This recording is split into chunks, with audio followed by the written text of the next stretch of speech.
Bonjour frères et sœurs. Bonjour les chevaliers. Comment allez-vous? Est-ce que vous êtes bien? Est-ce que le Seigneur vous fait grâce? Alors, alléluia. Nous sommes très heureux d'être à la maison ce matin. Amen. Nous sommes très heureux d'être parmi vous, d'être parmi nous. Vous le savez bien, c'est mon église de naissance spirituelle, de croissance spirituelle, d'engagement dans le ministère. C'est aussi mon église où je me suis marié. Il y a plein de choses qui se sont passées ici. C'est aussi l'église où j'ai été consacré ancien, très jeune dans cette communauté. L'église de Chauvel est une église formatrice. L'église de Chauvel, c'est une église qui n'a pas peur de mettre les jeunes en évidence et leur permettre de se développer. Et j'espère et je suis convaincu que ça continue, car c'est une église engagée dans la mission. Heureux d'être là. Merci à Pasteur L'Ancien et à Étienne d'avoir organisé ma présence ici ce matin. Donc que le nom de Dieu soit glorifié. Alors on se pose la question, une petite seconde, que fait un ancien missionnaire quand il entre à la retraite? On va poser la question. Bonjour Pasteur Angeville. Qu'est-ce que vous faites depuis que vous êtes à la retraite? Alors si je vous disais que je fais de la cuisine, vous allez dire quoi? Et si je vous disais je fais la cuisine une fois par an? Alors là, vous allez changer. Alors je suis arrivé en Guadeloupe et retournant de la Martinique pour accomplir la mission du Seigneur. Et je me suis dit, au service de l'Église et l'Église a besoin de moi. Après 44 années de service, j'ai fait valoir mes droits de la retraite, quelques informations rapidement. Et je suis à la disposition du Seigneur. Et le Seigneur m'a inspiré. Et j'aimerais qu'est-ce que je fais? Au moins deux choses. Est-ce qu'on peut passer la première diapo? Voilà. Alors, Dieu m'a donné un peu d'expérience dans ce domaine et j'ai développé ce qu'on appelle un coaching des étudiants ultramarins qui partent sous la métropole ou qui partent en Angleterre ou quel que soit l'endroit où l'étudiant part. C'est-à-dire, c'est un accompagnement. Je suis devenu en quelque sorte un coach spirituel. C'est un accompagnement sur mesure que j'offre aux étudiants post-bac, quel que soit le domaine, théologie, médecine, sciences sociales, peu importe. Et donc, cet accompagnement sur mesure, je viens de terminer un parcours de 5 années, disons 6, avec un étudiant, puisqu'on est arrivé en période de vacances. Et j'aimerais vous dire que c'est nécessaire. Certaines personnes font des études longues et ont besoin, les jeunes, d'un accompagnement spirituel. Et j'offre cet accompagnement spirituel. Et j'aimerais vous dire que c'est quelque chose de fondamental. Alors, pour ceux qui ont terminé leur cursus et qui doivent partir, qu'est-ce que vous allez faire? Alors, je vais laisser. Vous n'aurez qu'à cliquer sur le QR code que vous voyez à l'écran. Et une fois que vous allez, reviens sur la première image, reviens là-dessus. Et je vais laisser ça. Donc, en cliquant sur le QR code, vous allez tomber tout de suite sur un message d'accueil me concernant.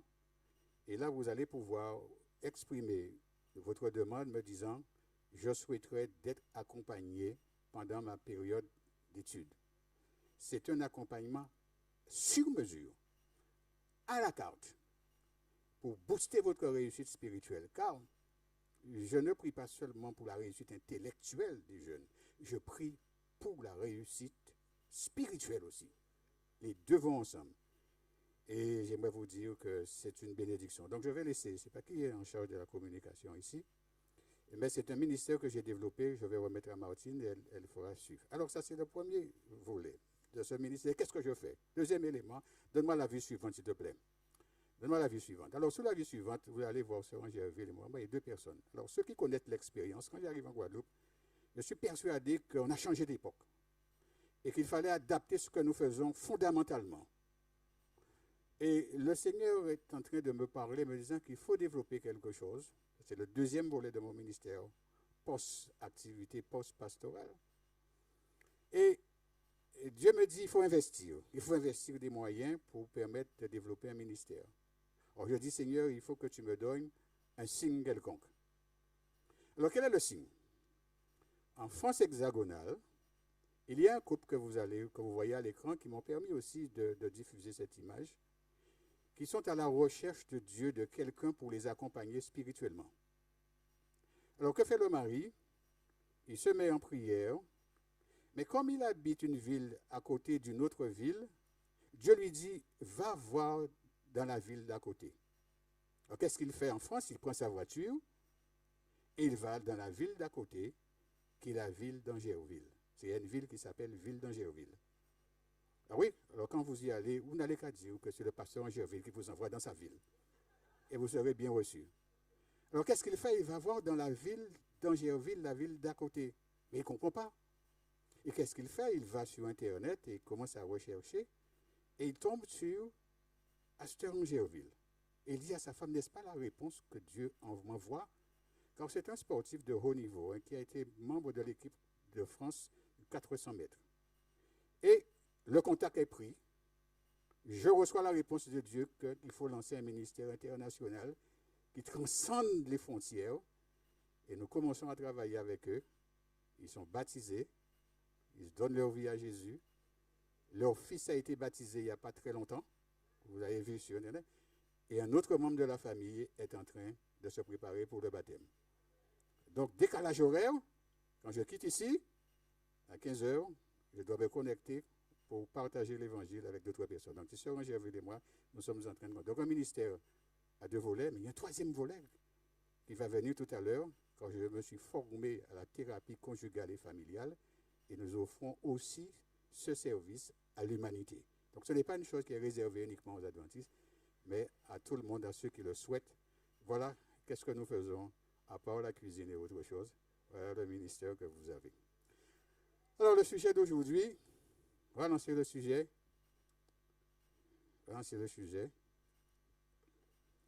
Voilà mon téléphone. Est-ce que vous le voyez? Vous le voyez?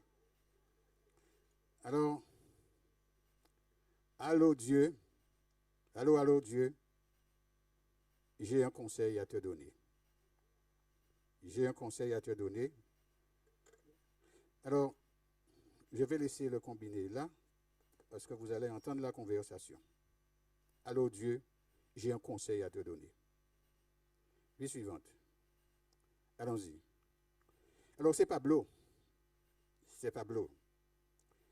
Alors, Pablo parle et dit, Dieu, allô Dieu, j'ai 2 dossiers à te présenter, Dieu. 2 dossiers. Le premier dossier, j'ai des projets extraordinaires, j'ai des plans en béton. Qu'est-ce que je dois faire? Il y a quelques personnes qui mettent des bâtons dans ma roue et je veux savoir qu'est-ce que je dois faire. J'ai un deuxième dossier à te présenter aujourd'hui, Dieu.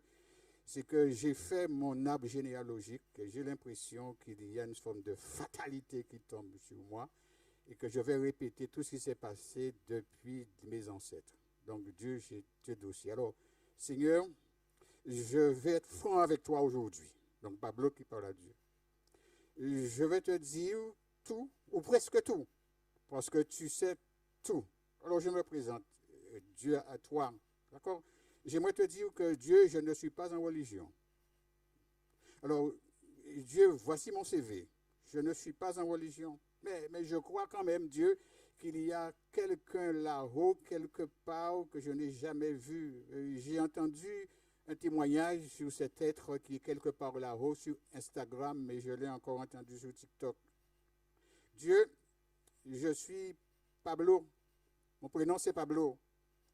Et certains m'appellent DJ Soleil parce que quand je mixte, je fais rayonner le soleil dans le cœur des gens qui sont là. Dieu, j'aimerais que tu me connaisses un petit peu plus parce que j'ai grandi près de la boulangerie, Dieu. Et j'ai habité une petite maison en rouge et il y avait un petit jardin derrière, Dieu. J'ai grandi là et après le lycée, je suis parti à la fac et après ça, Dieu, j'ai fait mon chemin. C'est Dieu. j'ai des projets extraordinaires, j'ai des plans fantastiques. Je suis multicarte, je bosse dans le monde de la mode et de l'événementiel. Dieu, tu sais, j'aime beaucoup la musique. J'aime beaucoup la musique. Mais Dieu, comme je t'ai dit, je dois tout te dire, ou presque tout. Seigneur Dieu, j'ai aussi une copine. Ah oui, tu le sais, Dieu, parce que rien ne t'est caché. Et ma copine, elle est une influenceuse sur les réseaux. Elle aime danser. Sa spécialité, tu sais, Dieu, c'est le twerk. Elle aime ça beaucoup. Et si vous ne savez pas ce que c'est, vous irez chez vous et savoir qu'est-ce que c'est. Hein? Vous ne savez certainement pas les parents, mais les enfants savent bien, elle aime ça, ce type de danse. C'est lui qui présente, hein, sa copine. Et il dit, moi, Dieu, tu sais, je voyage beaucoup, Dieu. Los Angeles, New York, Taïwan, Tokyo, je voyage beaucoup. Mais Dieu, voilà, quel est l'objet finalement de mon appel? Seigneur, je souhaite que les choses aillent vite. Et je vois déjà briller, moi en tant que Pablo, les lumières du succès. Et les gens me tendent les bras. Et j'ai aussi que certaines personnes me barrent la route. Mais j'ai quelques doutes sur ce que je dois faire. Et j'ai besoin d'une réponse. Dieu, fais bouger les choses pour moi. Fais bouger les choses pour moi. Alors, Dieu va répondre, il a des plans en béton. En béton, la vie suivante, regarde-moi. Voilà, Dieu donne une première réponse. Dieu dit, ah bien, voici ta prière. Prends-moi, ô Dieu, comme ta prospérité, ta propriété exclusive, excusez-moi. Je dépose tous mes plans à tes pieds. Soumettez-lui tous vos plans, quitte à les délaisser ou à les exécuter selon qu'il vous l'indiquera. Oh Seigneur, il y a trop d'étapes. Il répond à Dieu et dit, Seigneur, il y a trop d'étapes. D'ailleurs, tu me dis de te prendre, je serai ta propriété exclusive, Dieu. Et Dieu, tu es en train de me dire de soumettre mes plans, quitte à les délaisser ou à les exécuter selon que tu vas indiquer. Mais Dieu, il n'y a pas de calendrier de réponse. Et si je dois délaisser mes plans et mes projets, c'est que je n'ai plus le contrôle de quoi que ce soit, Dieu. Et je veux garder le contrôle. Ce que je te demande, j'ai un conseil à te donner. Pourquoi tu ne fais pas disparaître tous les obstacles et écarter les gens qui me bouchent le chemin, Dieu? Alors tu me dis de délaisser. Alors, je m'interroge, Dieu. Je m'interroge. Alors, Pablo, il va continuer. Regarde-moi. Lorsque Dieu répond, lorsque Pharaon laissa aller le peuple, Dieu ne le conduisit point par le chemin du pays des Philistins, quoique le plus proche, car Dieu dit, le peuple pourrait se repentir en voyant la guerre et retourner en Égypte. Ah, voilà une sagesse. C'est Dieu qui répond. Hein. Le peuple quitte l'Égypte et le peuple décide d'une trajectoire qui, en fait, est la trajectoire la plus proche et la plus facile. Et Dieu intervient à ce moment-là, et Dieu dit non, non, non, non, non, non. Vous allez faire un autre chemin qui est plus long, qui est peut-être plus difficile et qui est peut-être plus compliqué. Dieu dit dans quel chemin qu'il faut aller. Pourquoi? Parce que Dieu dit qu'il verrait la guerre. On va rester là un petit moment. On va revenir sur cette diapo. Donne-moi la diapo suivante, s'il te plaît. Et Dieu dit, écoute, tu te rappelles quelque chose, puisque tu n'es pas en religion, mais tu crois qu'il y a un Dieu quelque part et tu crois en quelque chose. Dieu dit, tu te rappelles David. La Bible nous dit dans Samuel chapitre 19, David jouait et Saül voulut le frapper avec sa lance comme contre la paroi. Mais David se détourna de lui et Saül frappa de sa lance la paroi. David prit la fuite et s'échappa pendant la nuit. Alors Dieu lui dit, rappelle-toi, quel est le lien de David avec Saül? David, c'est le beau-fils. Il s'est marié à Milka. Vous vous rappelez de ça? David, c'est le meilleur ami de Jonathan. Ce sont des frères, ils sont amis. Et David, il mange à la table du roi. Dites-moi, vous êtes beau-fils du roi? Vous avez épousé la fille du roi? Vous, vous jouez de la musique pour le roi? Vous êtes dans son palais? Écoutez, mais en fait, la royauté n'est pas trop loin. Hein? La royauté n'est pas trop loin. Dans la tête de David, bien, tout est réglé, le chemin il est nivelé et qu'il sera roi. Et le texte nous dit que son beau-père, David, il prit une lance pour pouvoir, Saül prit une lance pour pouvoir tuer qui? David, et David a dû s'enfuir. Donc Dieu dit à Pablo quelque part, Pablo, mais tu vois, ce n'était ni le temps, ni les circonstances. David pensait que c'était le bon moment. Tu penses parfois que c'est le bon moment. Tout est parfait, tout est perfect. Alors que Dieu dit, non, c'est pas ça. Hein? Reviens sur la diapositive que tu m'as donnée tout à l'heure. Là. Alors quand ils sortent, ils vont voir la guerre. Et Dieu est intelligent. Savez-vous ce que l'on voit a un impact sur son cerveau? Ce que l'on voit agit sur ce que nous pensons et notre cerveau, quel que soit votre âge. Quel que soit votre âge, ce que vous voyez impacte ce que vous êtes et impacte votre comportement. Donc Dieu dit, ils vont voir la guerre et ils vont vouloir retourner en Égypte. Ce que nous voyons peut affecter sérieusement ce que nous sommes. Attention, Dieu dit qu'il faut faire attention. Ce que nous voyons. Une exposition prolongée à certaines choses, cette exposition peut nous affecter profondément. Moi, ma première question déjà, à quoi êtes-vous exposé aujourd'hui? Que voyez-vous aujourd'hui? Alors, je n'avais pas invité, mais je vais m'adresser aussi beaucoup à la jeunesse, puisque ce que j'ai développé permet aussi, rappelez-vous, nous sommes en communication avec Dieu. J'ai appelé Dieu, Pablo a appelé Dieu. Vous le combinez, il est là. Et pour entendre la conversation. Nous sommes en période de vacances, vous le savez, on est rentré en Guadeloupe. J'ai entendu le pasteur dans sa prière parler de cette période de vacances. Vous savez que la Guadeloupe, c'est terre de champions, n'est-ce pas, vous le croyez? Extraordinaire terre de champions. Les Jeux olympiques approchent là tout à l'heure. Préparez-vous, Guadeloupe, terre de champions. Mais j'aimerais vous dire que, je ne sais pas si vous avez entendu parler de ça, il y a 2 tueurs qui ont débarqué en Guadeloupe depuis quelque temps. 2 tueurs et on en parle sur TikTok, on en parle sur Instagram et le message circule sur WhatsApp aussi. 2 sont entrés. Maintenant, le problème, c'est que la douane ne les a pas repérés.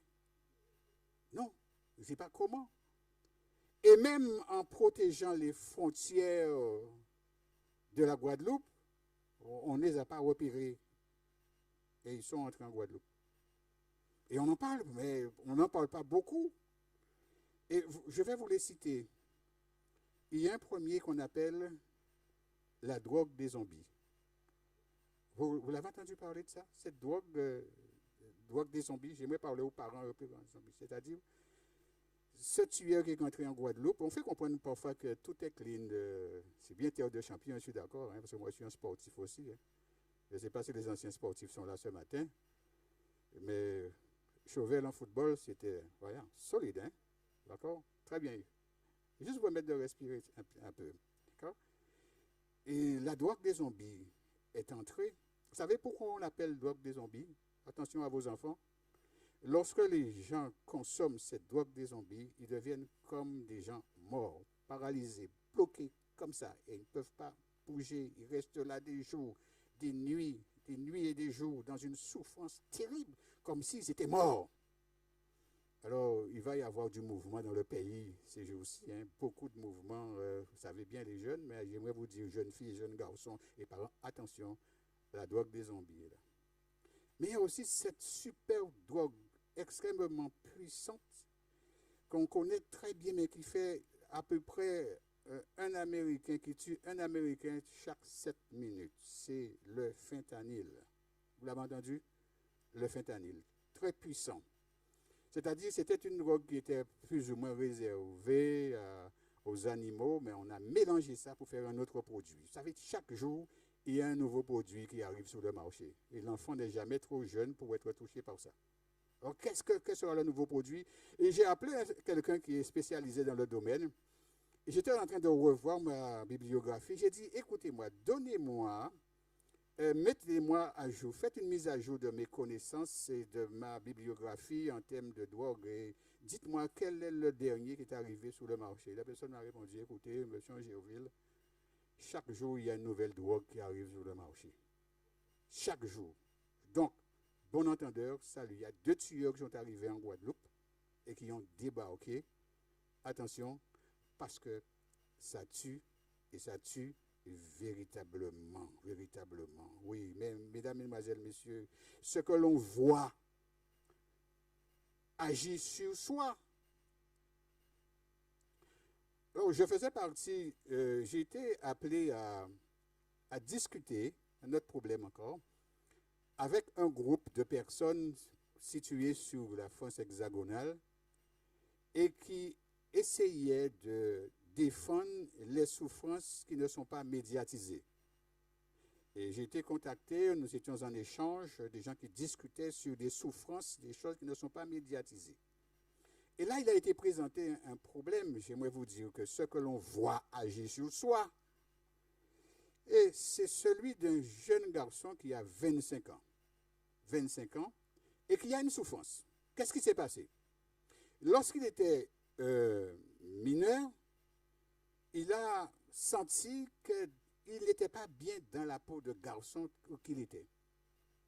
Et il est allé voir ses parents, ils en ont parlé, et puis on a décidé de faire sa transition, passer de garçon à fille. Lorsque l'opération a eu lieu, plusieurs années après, il réalise que l'opération est irréversible. C'est-à-dire qu'il ne pourra plus revenir un garçon parce qu'on lui a enlevé tout ce qui caractérise un garçon. Il vit une souffrance et il veut même porter plainte parce qu'en fait, il était trop jeune pour avoir pris une décision, celle de pouvoir changer de sexe. Vous savez, vos enfants, vos jeunes sont exposés de plus en plus à ce type de phénomène aujourd'hui. Et vous savez bien, je vais vous parler franchement, je suis bien à la maison, tous les problèmes liés à la sexualité, aux formes multiples que vous connaissez aujourd'hui, ce que vous entendez, ce que vous voyez, quel que soit votre âge, a un impact sur vous. Et vous comprenez pourquoi Dieu dit, eh bien, le peuple, si le peuple voit la guerre, le peuple va se repentir. Pourquoi la Bible dit ne pas s'asseoir en compagnie des moqueurs? Ce n'est pas moi qui l'ai inventé, hein?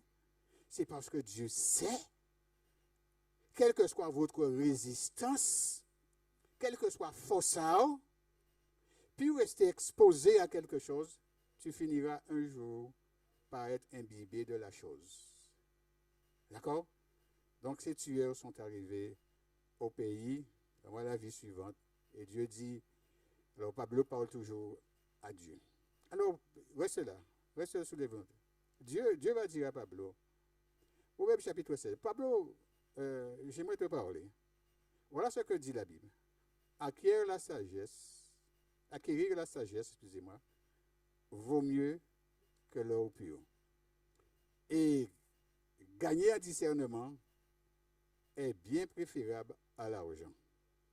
Alors Pablo, si tu vois déjà briller les étoiles de la réussite, si ton projet est en béton, mais tu as des doutes, tu dis, fais-moi confiance, j'aimerais te donner le discernement qu'il faut pour que tu puisses traverser ces moments compliqués et difficiles. Chers jeunes, nous avons besoin de la sagesse de Dieu. Une sagesse qui est supérieure à nos ressentis et à nos émotions, à ce que nous pouvons ressentir. Donc Dieu, voilà, je t'ai présenté Dieu, je sais que le temps est court, mais ce premier dossier, et je veux agir, mais pourquoi tu n'agis pas tout de suite? Je peux te donner un conseil, Dieu, agis tout de suite. Bon, on va voir après. La vie suivante, s'il te plaît. Donne-moi la vie suivante. Pablo dit, Seigneur, j'ai un autre problème. J'ai un problème transgénérationnel, une somme de fatalité qui tombe, j'ai l'impression qu'il va tomber sur moi. Alors Dieu dit, explique quoi? Et Pablo dit qu'il a même conçu son génogramme, c'est-à-dire il a conçu son arbre généalogique. Et Pablo dit qu'il a vu depuis son arrière, il dit, voilà ce qu'il dit, mon arrière-arrière-grand-père était alcoolique. Ma grand-mère même, elle était gardée des affaires. Et elle invoquait un certain nombre de choses. Ma mère même vendait de la drogue. Ma mère vendait de la drogue. Et j'ai un cousin qui est sérieusement dans le business. Alors, Dieu, je suis dans une sorte de malédiction transgénérationnelle. J'ai l'impression que j'ai le nom, on m'a donné le nom de Pablo, mais je crains de finir comme Pablo Escobar. Est-ce que Dieu sait, Pablo Escobar, c'était un grand manière de la drogue. Et il dit parce qu'il a le nom de Pablo, eh bien, il a le sentiment qu'il va finir comme Pablo Escobar. Une sorte de malédiction transgénérationnelle. Et dites-moi, certaines personnes pensent que parce que ton arrière-grand-père a été, parce que ton grand-père a été, et qu'il y a une fatalité qui tombe sur vous pour que vous puissiez continuer la même chose. Et Pablo est dans une situation compliquée. Mais Dieu lui dit, mais est-ce que Pablo, tu n'as pas noté une arrière-tante que tu avais, une femme très discrète, pieuse et qui aimait beaucoup le Seigneur et qui parlait sans cesse de l'amour de Dieu dans ton génogramme, dans ton arbre généalogique. Tu n'as pas noté qu'il y avait aussi quelqu'un qui craignait Dieu qui était là? Mais Pablo ne voit que cette tracée et les ancêtres. Savez-vous qu'il y a un phénomène aujourd'hui où on veut honorer les ancêtres? Le thème est vraiment particulier, c'est-à-dire, je vais honorer mes ancêtres. Et en faisant quoi? L'ancêtre, où est-ce qu'il est? Il est mort. Et comment tu vas honorer tes ancêtres? Il faut parler à ses ancêtres. Et voilà comment ils disent comment on va honorer ses ancêtres. C'est-à-dire, vous demandez à vos ancêtres quelque chose, vous allez vous coucher, vous faites une prière, et vous parlez à votre ancêtre. Et pendant votre sommeil, l'ancêtre viendra vous parler. On est dans quoi là aujourd'hui? À qui vous parlez? Vous parlez à un ancêtre? Alors j'aimerais vous dire, nous sommes Guadeloupéens, il y a ce phénomène-là aussi en Guadeloupe qui prend du terrain, qui gagne du terrain. J'ai un jeune, très jeune, qui me dit, il y a toute une formule, je vais honorer, et puis comme si on peut parler à ses ancêtres. Mesdames, Mesdemoiselles, mais c'est cher aux jeunes, et de plus en plus jeunes, hein. Il ne faut pas atteindre des âges de 60-70 ans. Attention à qui vous parlez. Avec le téléphone, on peut parler à des gens que l'on pense connaître et ne connaît pas. Alors, si Pablo est dans ce problème transgénérationnel et se dit qu'il est bloqué, qu'il va commettre les mêmes bêtises, donne-moi la vie suivante, s'il te plaît. Est-ce qu'il y a une fatalité? Une fatalité. Alors, est-ce que vous connaissez la famille Jabet? Vous ne la connaissez pas? Non. Vous n'avez jamais rencontré la famille Jabet? Ah non, mais j'aimerais vous faire connaissance avec la famille Jabet. Ah mais oui. Et voilà ce que la Bible dit concernant la famille Jabet. Et vous allez comprendre comment sortir, soi-disant, de cette malédiction transgénérationnelle que l'on met dans sa tête parce qu'un tel a échoué, je vais échouer, on va continuer à échouer. D'accord? Alors, dans 1 Chronique chapitre 1er, voilà ce qu'il est dit. Il dit à Dieu, mais si tu me bénis, et que tu étendes mes limites, si ta main est avec moi, et si tu me préserves du malheur, en sorte que je ne sois pas dans la souffrance, et Dieu accorda ce qu'il avait demandé. Demande la vie suivante. Vois-tu? En fait, celle-ci devait venir avant. Alors, Jabet était plus considéré que ses frères. Sa mère lui donna le nom de Jabet en disant, c'est parce que je l'ai enfanté avec douleur. La maman a eu une grossesse difficile. Difficile. Parce qu'il y a des grossesses difficiles, n'est-ce pas? Hein? Je ne sais pas s'il y a des femmes aussi qui ont eu des grossesses difficiles. C'est-à-dire, quand vous portez l'enfant, c'est compliqué. Parfois, c'est compliqué, c'est difficile. Et la grossesse, elle est compliquée. Et parfois, l'accouchement aussi, c'est compliqué. Je ne sais pas si certaines mères ont vécu des situations comme ça. La grossesse, il y a toujours un risque pendant la grossesse. Il y a des grossesses qui sont vraiment compliquées, des grossesses compliquées. Et la maman l'a enfanté avec douleur. douleur. Parce qu'il a enfanté l'enfant avec douleur, Jabet veut dire douleur. C'est-à-dire, chaque fois qu'on voyait Jabet, on disait douleur, parce que ça veut dire douleur. Parce que la maman qui a vécu un accouchement compliqué n'a cessé de l'appeler Jabet, douleur, douleur, douleur. C'est comme si tu t'appelles Christian ou Pierre ou Jacques. Chaque fois qu'on te voit, on t'appelle douleur. Donc, qu'est-ce que l'enfant va faire? L'enfant va développer quelque part un genre de complexe disant que j'ai toujours été dans la douleur et je serai toujours dans la douleur. Je ne sais pas si vous avez un enfant, une fille qui a eu des difficultés à un moment donné et que chaque fois vous lui rappelez ses faiblesses, ses difficultés, vous lui rappelez en fait qu'il est un raté. Et Jabet était ça un petit peu. Mais qu'est-ce qui s'est passé? Il se peut que quelqu'un ait raté son bac cette année. Et puis se penser que voilà, c'est une fatalité parce que mon grand frère a raté son bac. Et Dieu dit, qu'est-ce qui s'est passé? Pour ceux qui vivent des situations transgénérationnelles, d'accord? Eh bien, ceux qui ont vécu des traumatismes et des blessures d'enfance, parce qu'il y a des gens qui ont vécu des blessures dans leur vie, et qui sont là sur ces mêmes blessures, jour après jour, matin, midi et soir, vous ne sortez pas dans cela. Alors, que fit Jabet? Donne-moi la vue qui était venue après. Non, avant celle-ci, fais marche arrière.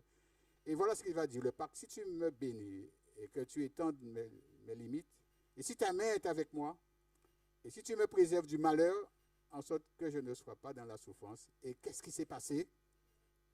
Dieu accorda ce qu'il avait demandé. Qu'est-ce que vous dites ce matin? Quel que soit passé à quelle que soit la souffrance que tu aurais vécue, quand tu fais cette prière à Dieu, Dieu va casser cette ligne transgénérationnelle qui semble peser sur ta tête comme une épée de Damoclès. Pourquoi Jésus est-il venu sur la terre? Pourquoi Jésus est-il mort? Et qu'il fait que les hommes passent de la vie à la mort? C'est parce que Jésus est venu pour casser cette idée que depuis où tu es mauvais ou que rester mauvais, dès que tu as échoué, tu vas échouer toute ta vie. Et c'est Jésus qui est la solution. Et j'aimerais te le dire ce matin, peu importe ton passé, peu importe ce que tu aurais proposé dans ta vie, Dieu ce matin est en capacité de changer tout cela. Souvent on dit, ou qu'à songer, mais non, Dieu dit, avec Dieu, il y a de l'espoir. Alors, ce problème transgénérationnel, certaines personnes vont faire leur génogramme et parfois ne s'en sortent pas. Alors, j'aimerais vous dire, parmi tous les médicaments que l'on peut donner, les conseils psychologiques, tout ce que vous pouvez imaginer, qui ont leur place, écoutez-moi bien, Dieu a aussi l'ordonnance qu'on va vous donner. Elle est bonne. Hein? Il faut aller voir le médecin pour une bonne ordonnance. D'accord? Nous pas dire nous pas avoir un médecin. Hein? Bonne ordonnance. Mais moi, dans l'ordonnance, j'inscris ce que Dieu est capable de faire pour toi. Dans le médicament, Dieu doit faire partie du médicament. Parce qu'il guérit. Parce qu'il change. Alors Pablo, Dieu me dit de te parler puisque Dieu parle par l'intermédiaire de ses prophètes et de sa parole par les anciens d'église qui montent et qui prêchent, par les pasteurs. Alors si tu penses que il n'y a pas d'espoir, alors j'aimerais te dire quelque chose. Donne-moi le texte suivant. Vas-y. Donc Dieu a réglé avec Jabet et il a réglé la situation de Jabet. Alors pour ceux qui pensent qu'il n'y a pas de solution, voilà un texte qui se situe dans Jérémie chapitre 18, versets 3 et 4. Je descendis dans la maison du potier. Et voici, il travaillait sur un tour. Vous voyez, le potier, quand il fait la poterie, le vase qu'il faisait ne réussit pas. Comme il arrive à l'argile dans la main du potier, il en refit un autre vase tel qu'il trouva bon de le faire. Le potier, d'accord, Première expérience, c'était pas bon, ça n'a pas marché. Le potier, c'est Dieu. Parfois, ça arrive. Mais que dit le texte? Eh bien, il va refaire si ton expérience était compliquée, difficile, ça n'a pas bien marché, que ce soit sur le plan relationnel, sentimental, fréquentation, tout ce que vous voulez, ça n'a pas bien marché. Ta vie, Pablo, n'a pas été une bonne, ça n'a pas été une vie de réussite, mais il dit quelque chose. Eh bien, dorénavant, à partir d'aujourd'hui, désormais et maintenant, c'est le potier qui prend la main. Et il dit, il en refit un autre. Dieu peut te refaire. Est-ce que vous savez ça? Dieu peut te refaire. Vous m'attendez à dire plus amen que ça. Dites amen sérieusement. Dieu peut te reconstruire, Marie-Alain. Marie-Alain, vous pouvez parler fort. Dieu peut te reconstruire. Voilà. Et c'est ça que le texte dit. Donc, il y a pas, Dieu ne va pas laisser le vase là comme si va laisser le vase abandonné. Mais regardez bien ce qu'il dit. Mais c'est lui qui va prendre la main aujourd'hui. C'est Dieu qui va prendre le lead. C'est Dieu qui va prendre la direction. Et Dieu dit, à partir d'aujourd'hui, maintenant et dorénavant, c'est moi qui prends le lead de ta vie. Et c'est moi qui vais façonner ta vie, tes fréquentations, tes sujets d'intérêt, ce que tu regardes, ce que tu fais, ce que tu penses. Je prends le lead de ta vie, je prends le guidon, je prends le volant, et c'est moi qui conduis. Est-ce que vous êtes prêts à donner à Dieu le lead de vos enfants? Pardon? Est-ce que vous êtes prêts à laisser Dieu le lead de votre vie personnelle? Parce que nous aimons conduire, nous aimons avoir le volant. Et comme Pablo dit, Seigneur, je veux avoir la maîtrise de tout ça. Pourquoi tu ne réponds pas? Je vais te donner un conseil. Pourquoi tu ne réponds pas tout de suite? Pourquoi ces problèmes de transgénération, Dieu, je vais te donner un conseil. Mais pourquoi tu as fait que... Mais Pablo, mais tu parles à Dieu. S'il y a quelqu'un aujourd'hui qui est dans une telle situation et que cette personne n'arrive pas à s'en sortir, vous savez,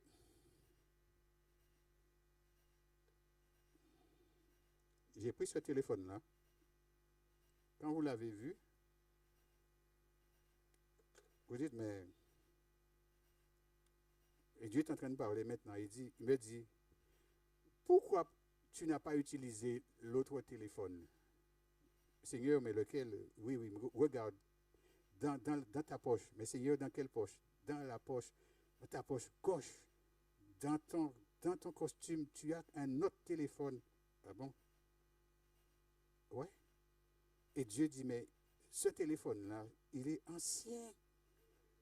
Mais Pablo, qu'est-ce que tu réponds? Ah Seigneur, je pensais que tu étais un Dieu dépassé. Tu étais le Dieu d'Abraham et d'Isaac et de Jacob. Tu étais un Dieu dépassé. Non, Dieu lui dit non. Voilà, ce téléphone-là, il a d'autres fonctionnalités.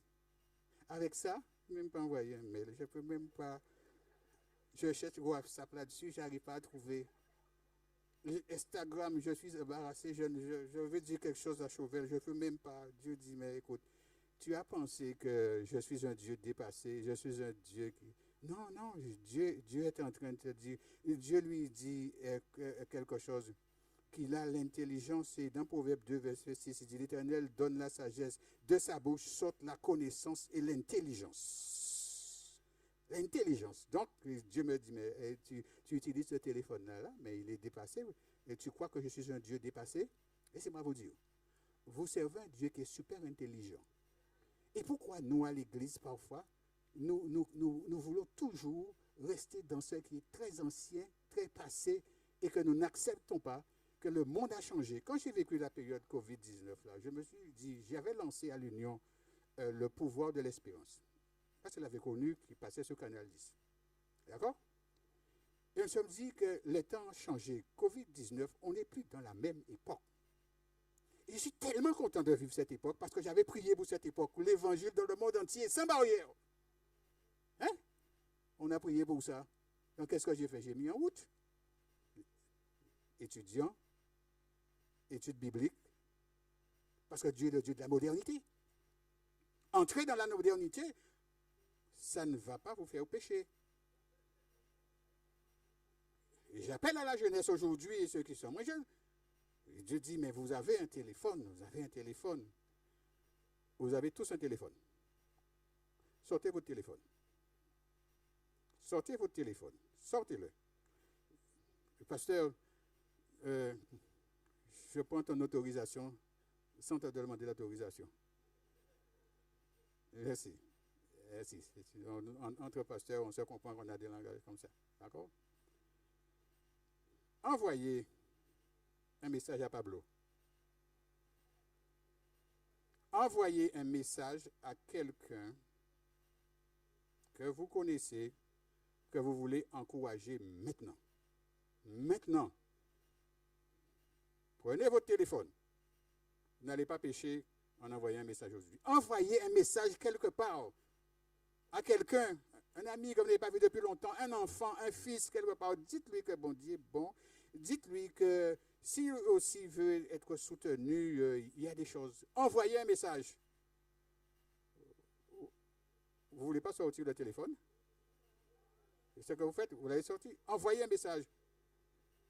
Et même si vous voulez m'envoyer aussi un message, il n'y a pas de problème. Je suis au 06 90 73 50 60. Envoyez-moi un message. De toute façon, pour les étudiants qui vont cliquer sur ça, vous allez tomber sur moi en cliquant sur le QR code pour ceux qui ont besoin d'un accompagnement. Je ne veux pas d'accompagnement en groupe, spécifique sur les gens. Alors envoyez un message car l'évangile doit être prêché dans le monde entier. Et ça va arriver en France, en Espagne, tout de suite. Quelle bénédiction! Avant, il fallait prendre le bateau, il fallait envoyer un courrier. Mais maintenant, ça arrive en Espagne. Amen? Moi, je veux crier Amen, j'avoue.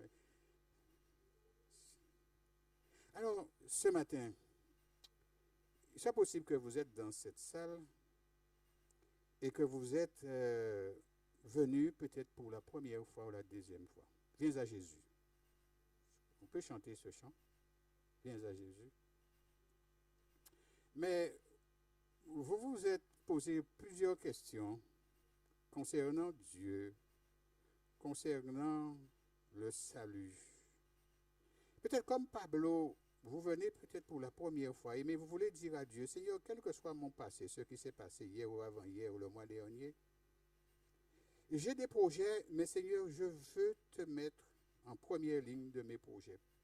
Parfois, il y a des choses qui n'ont pas marché, mais sois patient ou patiente, aux jeunes hommes qui sont dans la salle. Soyez patients, si vous faites la volonté du Seigneur, il vous donnera ce que votre cœur désire, ce qui est bon pour vous. S'il y a quelqu'un dans la salle qui n'a jamais fait alliance avec Dieu et qui veut dire aujourd'hui, Seigneur, eh bien, je veux te donner mon cœur. Seigneur, ça fait longtemps, moi je ne connais pas tout le monde dans la communauté, il y a beaucoup de visages nouveaux. Et que vous revenez et vous dites, Seigneur, aujourd'hui, je veux un nouveau départ. Comme Jabez, tu peux reconstruire ma vie aujourd'hui. Et je veux que dans ma vie puisse luire les étincelles de ta présence dans ma vie. Est-ce qu'il y a une personne qui veut dire ce matin dans cette communauté, en fait, je veux donner à Dieu un conseil. Dieu écoute nos opinions. Mais certaines personnes pensent que Dieu doit les consulter pour agir et qu'ils peuvent être les conseillers de Dieu. C'est ça? On peut être les conseillers de Dieu. Est-ce qu'il y a des conseillers comme si Dieu, avant qu'il agisse, il va prendre son téléphone et il va appeler Alain, j'ai besoin d'un conseil. Attention, Dieu est supérieur à nous. Il y a une personne qui veut revenir à Dieu aujourd'hui, ce matin, dans cette église, et dire, Seigneur, je viens à toi, ce matin-là. On va prendre 2 ou 3 minutes. C'est sûr, il est 12 heures. Et tu veux dire à Dieu, simplement. Parce que Pablo, en fait, il dit qu'il n'est pas en religion, ce n'est pas un problème pour Dieu. Ce qui est important à Dieu, c'est que tu viennes. Est-ce qu'il y a une personne qui revient et qui veut dire à Jésus ce matin, aujourd'hui, viens à moi. Tel que vous êtes, transgénérationnel, question de réussite, ou peu importe, Dieu vous accueille ce matin.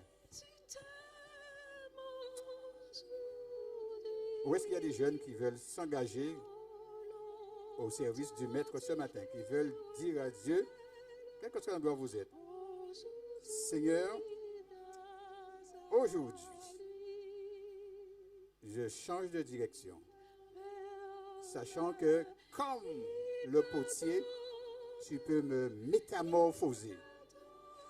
Alors je m'adresse aussi à ceux qui sont dans leur esprit, font un certain parcours et ont un certain blocage dans leur esprit et qui pensent que rien d'extraordinaire ne peut se passer.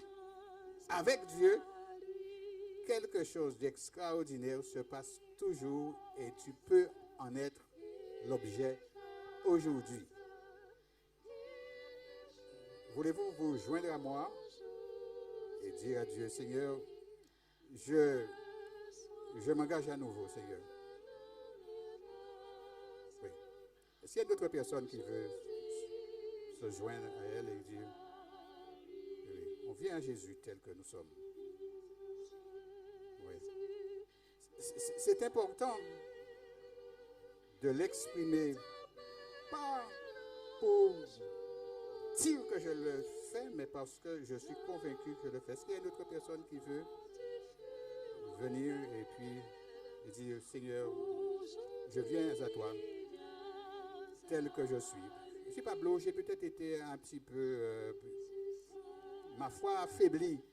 En fait, la foi peut faiblir à un moment donné, mais Jésus te dit, eh bien, je t'aime aujourd'hui. Est-ce que tu peux venir et puis dire à Dieu, voilà, Seigneur, aujourd'hui, je repars avec toi, car tu as des choses formidables pour moi dans cette église. Cette église, c'est une église où on se donne à Jésus et on s'engage à son service parce qu'il nous aime. Et les enfants qui sont là, beaucoup d'enfants ont accepté le Christ et sont aujourd'hui des piliers dans l'église et au service de l'église. Aujourd'hui, viens à moi. Notre rien, soit dans la patience pour ceux qui espèrent certaines choses, peut-être déjà, tu vois déjà briller le résultat et la réponse de Dieu.